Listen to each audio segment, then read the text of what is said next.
All right, everybody, we're back. It is episode 3, spoiler-heavy review of House of the Dragon on HBO Max, Game of Thrones.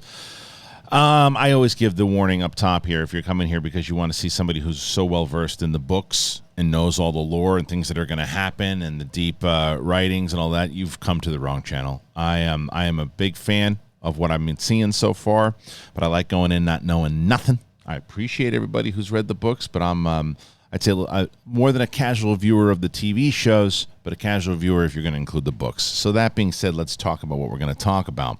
But if you're brand new to the channel, do me a favor and hit that subscribe button. I'm trying to get to 70,000 by the end of the year. I want to take this thing on tour. Comedy, full podcast, the whole nine. But we want to do it with people who want to see it. So make sure you check that out. All right, let's get into it. What an episode this was, man. This show is just getting better and better. I did an immediate reaction last night. And inside of that reaction, I just said, I think that right now with everything on TV, this is easily the best thing on television. Now, I loved this episode. Loved it. I still like 2 the best because I think that 2, the action in this episode is outstanding. I just loved that 2 didn't need it. I understand that the show needs it. I'm just saying that's why I loved 2 as much as I did. But 3 is spectacular. All 3 of these episodes have been spectacular. And this one just continues to further the lore, further the story, and we start with a time jump.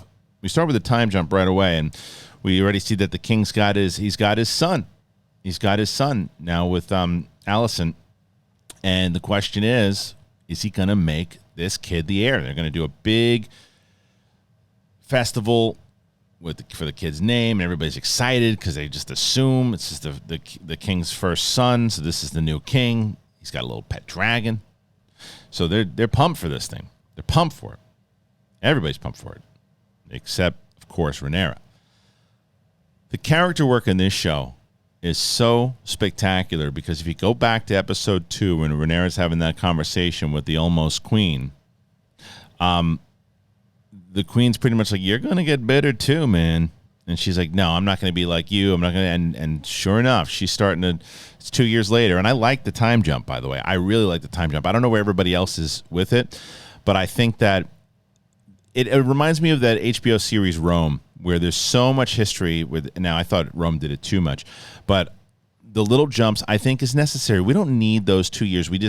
You could make the argument of like the war's going on that long. Wars go on for a long time, man. They go on for a long time. And we know, and it doesn't even open, by the way, with this festival. It opens with the crab case? Sure. Crab-faced McGillicuddy over there, Crabfeeder, wrecking shop still. And what a scene it is because it shows you, before you really know what that time jump is, the reason I love this scene so much, is it starts off, and where they have taken you so far from episode 2 is like, okay, Daemon's going to go to war. Daemon's going to go in, and he's going to listen to everybody who's in his ear, and he's going to prove that he's going to be the one to show that King's Landing is not to be feared, and the royals are not to be feared, and get the hell out of our way because this is our turf. And he goes in, and you see the dragons like, oh, they're wrecking these guys now. And you see the opening scene with the guy who's like, yeah, they're coming for you. And it shows you the despair because Daemon is in a place right now. He's not just there to save people. He's there to survive because he just kills his poor dude with the dragon stepping on him. That was brutal as hell, but it kind of put him out of his misery, too. The crabs were eating his face. But then you realize after with the showing of the king's kid, oh, this is 2 years later, and they've been fighting. That's wow. It brings so much more depth to that scene, that opening scene, because it's been going on for 2 years now. And in the beginning, we'll get it to the end, with the arrows and everything. Daemon gets whacked in the beginning. It's apparently it's easier to hit him on a dragon than it is when he's running. But they get him on the shoulder, and you just see, okay, this is not an easy fight. Crab-faced McGillicuddy and the rest of his crew, they are really, they are formidable opponents, and they get back into those caves, and you can't get them. They try, and they kind of dig themselves in, and it's a great setup to the beginning, but it's also, okay, your Game of Thrones action, you get it. But what to me is the most fascinating of the show is the use of the politics and the way that the politics are really working. And the idea of, the king and his kid and Alicent, they're all set up, and Rhaenyra's just not happy. She is getting bitter. She is, because it's like, I'm just like I'm just an heir by name. It's not real. No one looks at me as the heir. No one looks at me as the queen. It's especially now with this kid running around. No chance. So what the hell am I doing? And she's just in this funk. But I love the sass. And I love it. One of my favorite scenes is when they're in that carriage and they're on their way to the festival. And I don't remember word for word what it is, but it's along the lines of she says something like, that's what everybody thinks anyway, huh? And the king's like, what'd you say? And she's like, oh, maybe you didn't hear me. Well, that's what everyone thinks anyway. She doesn't get nervous. She doesn't go, oh, I shouldn't have said that. She just doubles down on what she's saying. And she's like, yeah, okay. Yeah, nobody gives a crap. This is bullshit. I'm not a real queen. Nobody cares. They care about this kid. And I get it. I'm going to play along. And she's pissed off. And it keeps going throughout the episode. And the three people who really start to develop a lot, the characters even more so, to me, I think are the king, Daemon, and Rhaenyra, for sure. When you look at all the arcs that they have, and Daemon doesn't even say, I don't think he says a word in this episode, but he's one of the ones who grows the most. And if you watch the preview for next week, it's clear as far as why, right? And well, the end of the episode is pretty clear as why. But you're going through all this stuff, and she just doesn't know what to do. She just doesn't know what to do. And this is my favorite. Dave Portnoy shows up, apparently, from Barstool. Everybody knows the rules. Playing one of the Lannisters. I don't know who that is for real, but he's one of the twins. But he looks like Dave Portnoy. Everybody knows the rules. This was an interesting scene, too, because what it did, well, first of all, if you jump all the way back and you see the first Lannister that shows up, and he's one of the twins, and he's telling the king, we got to get involved. We got to do something. It's a mess. And he's like, yeah, it's been going on. That was kind of the idea of the time jump. It's been going on long enough, a couple more years, 3 years it's been going on, or however long it's been going on. We can wait another 3. And you just see. Now, I had this whole debate with Roxy Stryer on, I don't want to say it's a debate, it's a discussion that we had on the last episode of Big Thing that she was on, and we talked about how is the king a good guy or a bad guy? I believe he's a good guy. I think that this episode cemented that he's a good guy. Now, is he a great king? No. Is this someone who probably shouldn't have been king? Probably not. Probably would have been better as someone in a position of hand to the king, or I don't know, maybe not even that. Maybe it's something like someone else I think he's looking out for his family. He's looking out. He could have been really good noble, whatever it is too, but he's not. These decisions are hard for him to make because he's making stuff from love. He's making stuff, but there are a couple times though where you're like, yeah, you got it. Like I thought the scene when Portnoy or the Lannister, Jason Lannister, is that his name, shows up and says, hey man, here's this thing to kill that stag, that the symbolic thing to show that, well, what it shows is that he's in crisis, and that symbol of the white stag for him to transfer over wasn't there for him. It was there for Rhaenyra. But what Lannister says to him is, hey man, I'll marry her. And this is after the whole conversation where she's like, I don't want you to marry me off. And they have this whole public spat in front of everybody after she tells Dum Dum, the other Lannister, to shut her face while she's eating cake, which I thought was a great line. What are you doing helping out? You shoving your face full of tiramisu? You shut up, stupid. But there's the whole thing that when the king really steps up at that moment, it's like, oh wait, so you're assuming, by the way, if people are talking shit, you're supposed to tell me that they are. Oh no, I'm not saying that. Well, but you kind of just did. You kind of just did say that. And then is someone else, or you just assumed that I was going to make my kid the heir, my son, after I already announced that my daughter is? I'm going to go back on that, right? Because that's what I'm supposed to do. Who says? You? And I was like, okay, there we go. Step it up. He's doing it because and there's this whole scene with him when he's then, where is it? It's like they're by the fire. Yeah. And him and Allison. And he's just like, because he's doubting. He's like, should I have her as the heir? Should I have made that choice? I'd seen these clear visions before, but maybe I was wrong. Like, what am I doing? And he sticks with his guns in this one. And I think it's like a telling tale of kind of like who he is overall and what he's been doing. And it also showed a lot about Allison, because she's sent in that one conversation, not the fire per se, but like at the when they're sitting around and her dad goes, look, You got to convince him to get this kid, your kid, on the throne, and enough with this Rhaenyra nonsense. So go in there and go have the conversation. She may have very well intended to do that, but she doesn't stick to that agenda. She stays in the conversation with him, and she's there for her husband, and she's talking to him. And Alicent's another one who's stepping up for me because she's there. She's also good. She's also she understands what needs to be done. She cares for her son. She, even in the beginning with the conversation, she's not a weak character at all. When she shows up and dude's playing his Lala tunes to Rhaenyra, and that was a funny scene. That's the type of stuff, by the way, that I think is so not talked about in a lot of these shows, whether it's Game of Thrones, Lord of the Rings, Marvel, DC, whatever it is. You can use comedy in a way that's not so goofy and over the top to make it feel like a show and make it feel like just a comedy or whatever. I know some shows are built for comedies, and that's kind of the intent of it, but sometimes they're not, and sometimes they just have comedic tones. This scene had a comedic tone. Guy's playing his song. He doesn't know what to do. She's like, just play it over. Not even looking at him. And then he's like, what do I do? He's sitting there, and then the queen goes, okay, beat it. And she goes, stay. He's like, all right, now I really don't know what to do. And the queen goes, I'm the queen. She's the princess.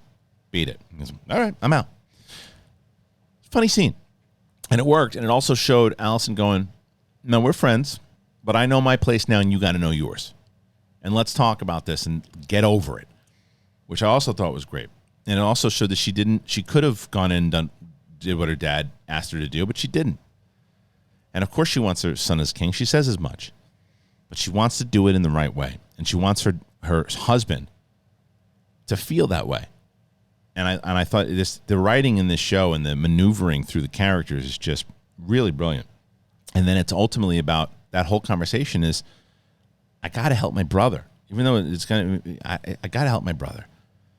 Because it's the difference between Daemon and the king, right? Sarys is more so like the love is there. Daemon at this point is in war mode. And we'll get to that in just a moment. But all the stuff that's going down, and we also, Rhaenyra goes off into the woods, and you can't find her. And then you got, was it Christos? I don't remember his name. But what the hell's his name? I can't remember. But there's a lot of great stuff going on, and so many different things. There's another scene where the one advisor comes in, and it's after Portnoy Lannister comes in and says, "Hey, I want to marry your daughter." And then another guy comes in, and he goes, "Let me give you my thoughts." And the king goes, "Let me guess. I'm gonna marry your dude." Said, "No, I don't think so. I think what you should do is this." And recommends the dude we're about to see in the battle scene, another Targaryen, where Hightower is telling him to marry him off to his son and going straight up Cersei and Jaime Lannister. Now, I know, obviously, from the Jon Snow stuff and everything, too, the Targaryens play around in that incestual shit. But marrying off maybe through a fifth or sixth cousin's better than the brother. It's all fucked up. But the advisor was the one going, okay, wait, who's that guy? Because that guy seems to be the one guy. He's like, no, I appreciate you that you flatter me, you Grace, but this is what I think you should do. And I loved what the king did. He's hammered out of his gourd, and he just goes up to him and pats him on the shoulder. And the guy goes, okay, I'm in his favor. He's not trying to be a weasel like Hightower. What's his name, right? Hightower? Yeah, Otto. Otto's a bit of a snake. He's about as politician as you get. He is a full-on politician, and Rhys Ifans doing a great job in that role. So is it Gavin Spokes? Is that who it is? I'm not sure if that was the dude who got the pat on the shoulder. Anyway, so there's so much going on already with everybody trying to pair off Rhaenyra to everyone in their. Everyone, whether it's the Lannisters, whether it's people inside of her own family. So finally, there's a conversation that her and her dad have, and he's like, listen. And she even said at one point, I want to be able to choose on my own. And she's having that conversation with what's his face? I can't remember. You can correct me in the comments. Christos or whatever his name is, who I think is great. And I think that we've seen there. What has also developed is their relationship, and the fact that he even says as much. Without you, I'm not here. You're the one that stood. No one else was sticking up for me or putting a word out for me, and you did. And I have my career, so whatever you do, I do. And he chased her out in the woods, and they killed the boar together, and it's a nice thing. And all her aggression and rage come out on that poor. Well, you know what? Fuck that pig. He attacked them. I was gonna say, the pig wasn't minding his own business. He wasn't. Stupid asshole. They weren't doing anything. They were just having a conversation by the fire. That pig decided he wanted to make his move. Fuck you, pig. It's over for you. That's stupid. You're not doing your research. You got a lady who rides dragons and a dude who beats up people who ride dragons. So, joke's on you, bacon boy, because you should have just been sitting around, take a dump in the woods, go and get out of here. But you attacked them, so fuck you. That's how I feel about you, stupid pig. Anyway, so she got her aggression out on that, and then at the end when you see the stag, and so that's the majority of that alone. If you described all of that inside of that episode, you're going, what the hell? That's a hell of an episode. She comes back with blood all over herself, and they're looking back, and they're going, okay, she's look what she's doing out there, and she's kicking ass, and the king, and every conversation that the king has with Rhaenyra is just effective. Whether they're fighting, whether they're making up, whether he understands, whether he doesn't understand, whether she's pissed off, whether she's forgiven him, whether she understands the hierarchy, all that stuff, it all works. And the same stuff with everybody surrounding him. That would have been great if you're ending going, okay, good, another great setup episode, and then we move. And before we move, though, I got to tell you, though, guys, and the football season's coming around the corner. And you got my bookie. And my bookie got Bills and the Rams. They're going to kick off the NFL regular season. It's time to prepare for your winning season. You go to my bookie. So it's easy. You put a $250 deposit down, and you get $500 in your account. And you can use your funds to bet instantly. It doesn't matter how many games, contests, props, all of it. And you can just go to my bookie and you claim your bonus. You go to register today, and you got to use that code BIG thing. And it's designed to add more excitement to the games. You bet on you can bet on the win totals, the Super Bowl winner. Use the MyBookie prop builder, and you can secure the bag. And your winning season can begin today. Just go to MyBookie and use that code BIG thing. All right, moving on. Links in the description for that. But let's go on. Let's move to the coup de grace, if you will. This battle, man. This battle. Everybody here just kicking ass, taking names so much like this. So we know right away what's going on with this scene. Okay, this is kind of where we start out. And the Targaryens now we've mentioned the dude in what's his name? Shoot, what the hell is his name? Aragorn? I don't remember his name, guys. You're gonna have to tell me. I can't remember. But so the dude in the middle here, that's the one I think that they're setting up for Rhaenyra to marry. At least that's what it seems like, right?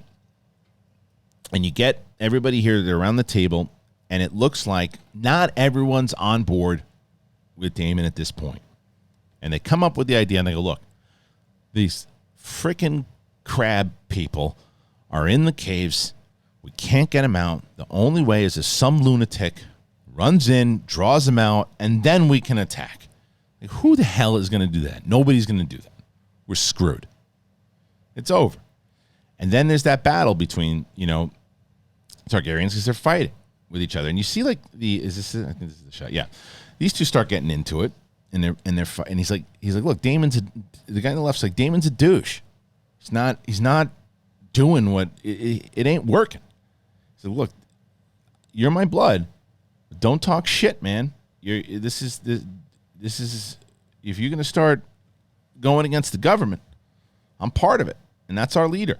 So shut your face. Similar to what happened with him and Daemon in the last episode, when he was talking shit about the king, and Daemon's like, no, I can do that, you can't.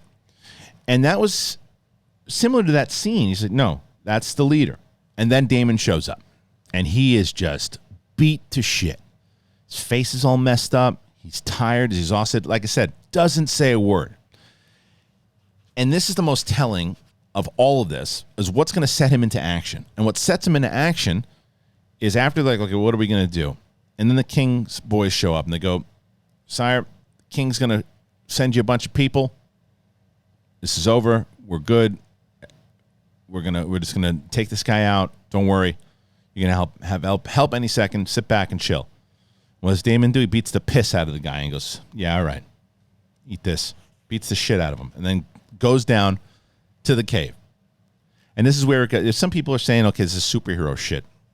And I don't feel that way. I think it's kind of stuff of legend, whether it's you think of Alexander the Great and all these other things that happen, and Achilles, whatever it might be. And people might think that the gods are smiling upon him because of what he's able to endure. So he goes down there and he puts the sword up and he pretends that he's, giving himself up, and everybody comes out, and then he just starts killing people. Now, I only deleted one stupid comment from my reaction, my immediate reaction. Some asshole face was like, what do you expect? All YouTubers need stuff to complain about, blah, blah, blah. So he's gone. My only complaint, and at first, was that when Daemon starts running, he's running, I think, and you can correct me if I'm wrong here, I think there's at least 10, maybe 15, maybe 20 people with arrows, and they're firing at him, right? And this is before he gets hit. I know everyone's like, well, he got hit. Yeah, but before he got hit, he evades a lot of them. I was like, what are these, stormtroopers? And they're like, well, it's not easy to hit a running target, but it's easy to hit a dragon. Hitting a guy on a dragon, they hit him twice, or once or twice in the beginning on the dragon. And they can't hit him when he's running? Like, he's not too far away. Minor gripe, because the rest of the scene was fantastic. Minor gripe, because I even said as I was watching him, like, they got to hit him at least once. Then they hit him once. Then they hit him twice. I'm like, okay, they got him. And then he's going to get saved by the dragons and everything. And so that's predictable. Yeah, it's okay. Sometimes predictable is fine if the execution of the predictability is good. And this was good.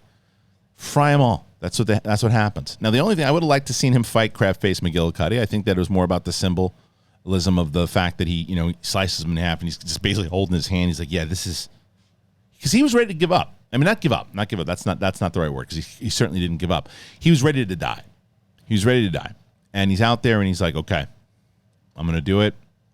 I don't give a shit that my brother's going to help me out. I'm doing this myself. And he does. And not only does he do it, he goes in there, they take him out, they win the war. Like that, without the help. So he is now, that's why I bring up Alexander the Great and all these things. He's now going to be in a very different position than he was. 3 years later, he comes back the conquering hero. Now, in the beginning of this episode, he is looked upon as some madman who started a war that can't be won. Well, that's not the case anymore, because he won it without the king's help. So that is going to be very interesting now, because of aptly called the Game of Thrones.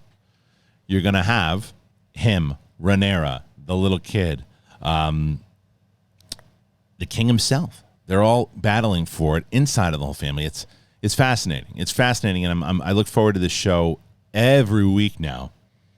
And I'm sure there's tons of shit that I miss, whether it's the stag and other things that I missed throughout it. But for the most part, covered what I really wanted to cover here, and I thought it was a great episode. I mean, fantastic episode. This whole season's been fantastic. Minor gripes here and there, but I'm loving it, man. I'm loving it. What are you guys thinking? Do you like it? Do you dislike it? I want to know. Comment and tell me your favorite parts. And this is a spoiler-heavy comment section as well, too. So go nuts. I want to hear about it. I want to talk about it. A lot of times, especially in my last two spoilers, some people who are like the hardcore fans put stuff in. Obviously, don't spoil stuff if you know stuff from the books, please. But there's stuff that you saw that I missed that you want to talk about, there was somebody who left a great comment on my reaction who had a counterpoint and commented with counterpoint and listed all the things that he didn't like about the episode and what didn't make sense to him. And even though I didn't agree, I thought he listed out his points so well, and I was like, oh, he makes a really solid points of why he doesn't like these particular episodes or didn't like it at all. I love that. So please continue to do stuff like that as well too. No reason to insult me or people who like it or dislike it. That kind of stuff, it gets you thrown right out the door. Calling people names and thinking you assume people, like that kind of stuff. That's silly. But if you want to have discussions all day long here, man, this is what it is. And you don't have I don't expect everybody to agree with each other. That's boring. So let's have conversations. I want to hear about it. If you're brand new to the channel, do me a favor and subscribe. Let me know what you think. Very excited to hear about your thoughts. It is episode 3 of Game of Thrones. Let's talk more about it next week. All right, I'm going to have on the big thing that is going to be today at 2 p.m., by the way. Producer Andrew Freed. We're going to talk about Lord of the Rings, by the way. Is Lord of the Rings, yes, it did very well, but what is a hit in Amazon's eyes, considering each episode is 50 million. Tune in today at 2 p.m., and I'd love to hear your thoughts on that one. All right, guys. Peace.